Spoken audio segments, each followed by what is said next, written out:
This show is a part of the podcast network of the Walled Garden Philosophical Society, an international community of philosophers and seekers dedicated to the pursuit of truth, wisdom, virtue, and the divine, wherever they may be found.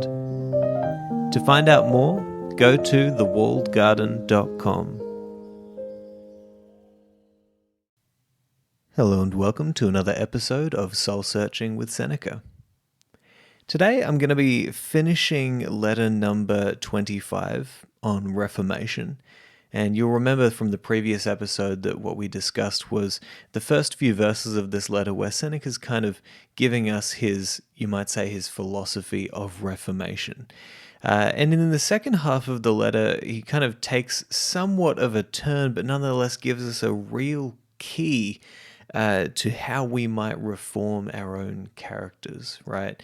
And the way that he asks us to do that is to act as if somebody was constantly watching over us, looking over our shoulder at what we were doing. Not in a creepy way, but you're sort of supposed to develop this sage-like figure in your mind, somebody who you might be able to commune with, you might say, to seek wise counsel from, to seek advice from. And in doing that, you'll always have in your mind this idea that there is somebody watching you, wanting you to do better, perhaps you could put it like that. But he actually starts out these few verses that I'm going to read by going off on, again, it could be seen as somewhat of a tangent, but I don't think that it is, talking about the needs of nature, how they are few while the needs of our desires are many. This is a common theme that we see throughout Seneca's writings a lot. So I'm going to read this, and then I think we'll see if we can pull these few verses apart and take something of value away. Okay, so Seneca says, quote, "None of our possessions is essential. Let us return to the law of nature, for then riches are laid up for us. The things which we actually need are free for all, or else cheap. Nature craves only bread and water. No one is poor according to these standards. When a man has limited his desires within these bounds, he can challenge the happiness of Jove himself, as Epicurus says." I must insert in this letter one or two more of his sayings. He says, "Do everything as if Epicurus were watching you." There is no real doubt that it is good for one to have appointed a guardian over oneself, and to have someone whom you may look up to, someone whom you may regard as a witness of your thoughts. It is indeed nobler by far to live as you would live under the eyes of some good man, always at your side. But nevertheless, I am content if you only act in whatever you do, as you would act if anyone at all were looking on, because solitude prompts us to all kinds of evil. And when you have progressed so far that you have also respect for yourself, you may send away your attendant. But until then, set as a guard over yourself the authority of some man, whether your choice be the great Cato or Scipio or Laelius, or any man in whose presence even abandoned wretches would check their bad impulses.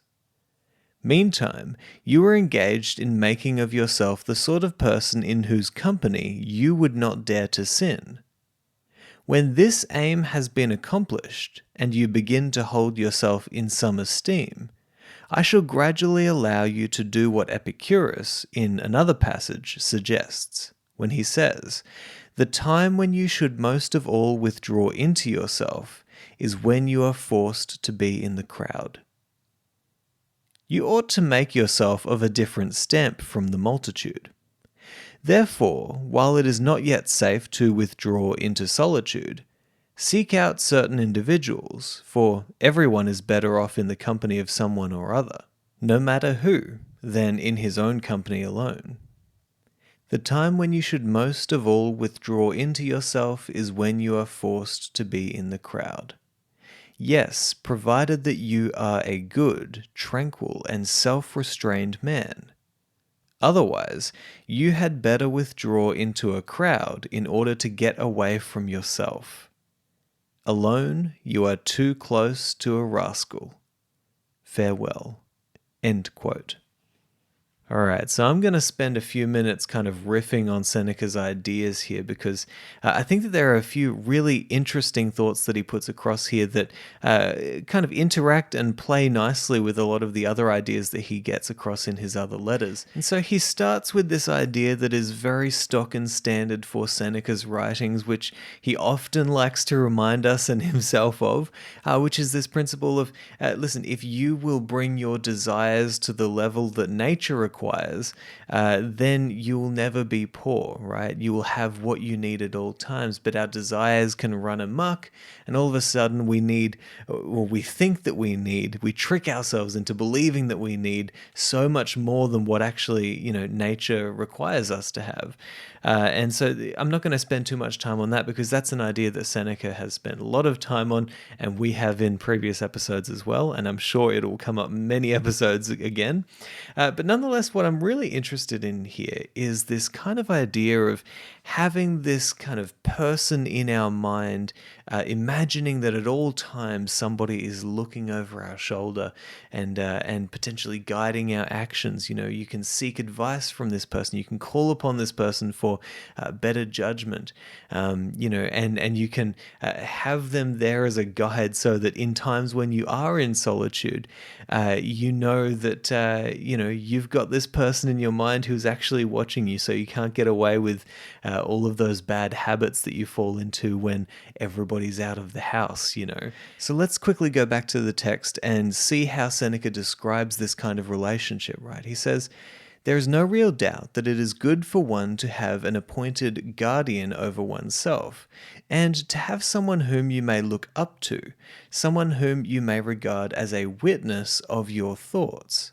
It is indeed nobler by far to live as you would live under the eyes of some good man, always at your side, but nevertheless, I am content if you only act, in whatever you do, as you would act if anyone at all were looking on, because solitude prompts us to all kinds of evil." Right? So ideally, Seneca wants us to have this kind of relationship in our mind with somebody who we think is a truly good person, right? We want a truly good person watching over us. Think about the sage in relation to Stoic philosophy. That's essentially what Seneca is saying here. A lot of the ancient philosophers were obsessed with this question of what is the sage, or in other words, what is the highest possible attainment for humankind? What does a truly good human look like?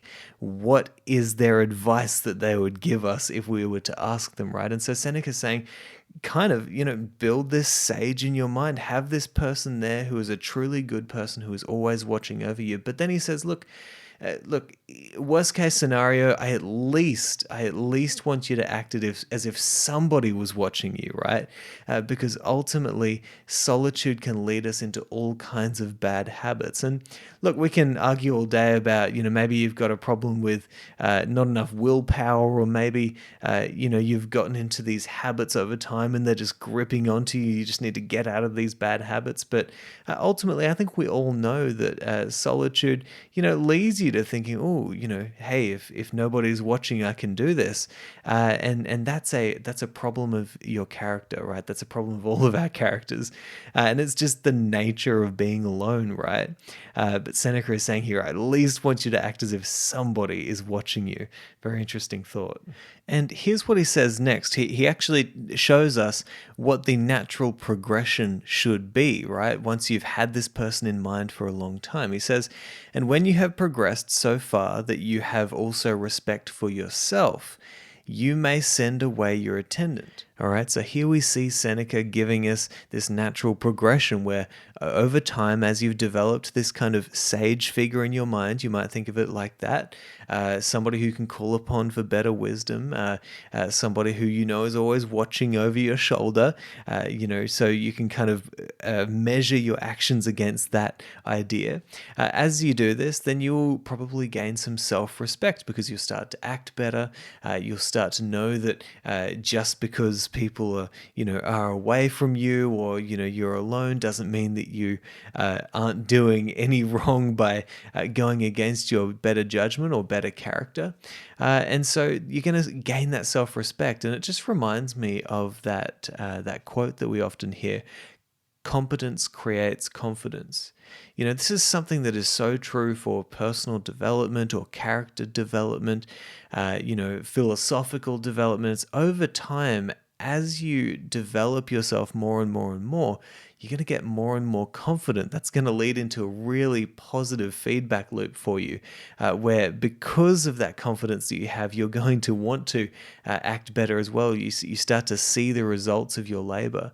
And that's exactly what Seneca's saying here. And he's saying, listen, you're going to get some self-respect, and then perhaps you can put away the attendant, right? But until then, you need to have this sage in your mind.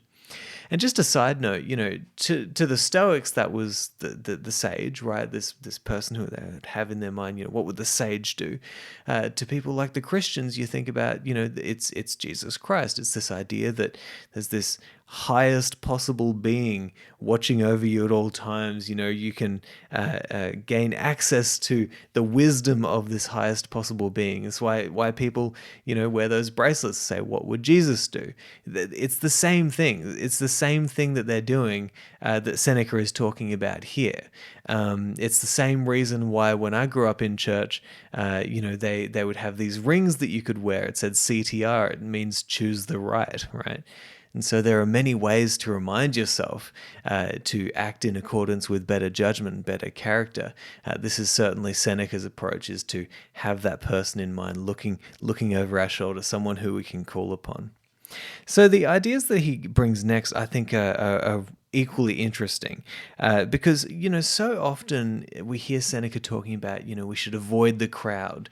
It's dangerous to be in the crowd because we're going to become like them, right? But he actually flips that around, turns it completely upside down in this letter, and he actually encourages us through or by way of Epicurus to remember that perhaps if you had the choice of being alone or in the crowd, depending on where you're at in your characterological development, it might be safer for you to be in the crowd, at least to be around somebody, because then you're at least going to be acting in accordance with general sensibilities, right? But nonetheless, you might not be so tempted to make the wrong decision when nobody's looking. And so the quote that he actually gives from Epicurus, I'll read it again: "The time when you should most of all withdraw into yourself is when you are forced to be in the crowd." Now, ordinarily, that would be something that Seneca would probably absolutely agree with, because he really wants us to be able to find kind of an inner solitude and inner fortitude, is probably the better way of putting it, fortitude, when we're in the crowd, because it's so easy to become, a part of the crowd. It's so easy to fall into their way of being and their habits. But in this case, he says, yes, provided that you are a good, tranquil, and self-restrained man. Otherwise, you had better withdraw into a crowd in order to get away from yourself. Alone, you are too close to a rascal. And so at this stage, we've been trained to believe, based on so many other writings from Seneca, that he wants us to avoid the crowd. Now he's saying, listen, you might actually want to rush into the crowd and to avoid being alone with yourself. And so now we don't really know where he wants us to go. But ultimately, I think that the point that he's trying to get across in this letter is act as if there is somebody watching, there is somebody better, somebody you can look up to, who you can call upon, and that will help you to be a tool, an aid to your characterological development, so that you can strengthen your character, right? So that it doesn't matter if you're in the crowd or if you're at home alone, or if you're, it doesn't matter what you're doing or how many people are around you, you'll be able to maintain that strong character and those principles that you've set for yourself. And when I read this letter, I kind of think maybe we caught Seneca on a rough day. Maybe he fell into a few bad habits while he was alone, and he was kind of, putting himself down. It seems like he's kind of speaking to himself here. Alone you are too close to a rascal. And so perhaps the best lesson that we can take away from this letter is that self-awareness. Have a think about yourself. Have a think about, when you're alone, do you feel like you're more likely to fall into bad habits? Why is that? Have a little bit of awareness about your own character and the times when you feel you're more likely to go backwards in terms of your character development or your philosophical development or whatever development it is that you're trying to pursue in your life right now. Think about what hinders that. Think about what strengthens that, because that's what Seneca's doing here. And he's trying to work through these issues, and we get to peer into Seneca's mind and see him as he does that. So anyway, I think this is a good place to end it. I hope you've enjoyed this episode and gotten some interesting thoughts that can help you in your own life, and I will talk to you next time.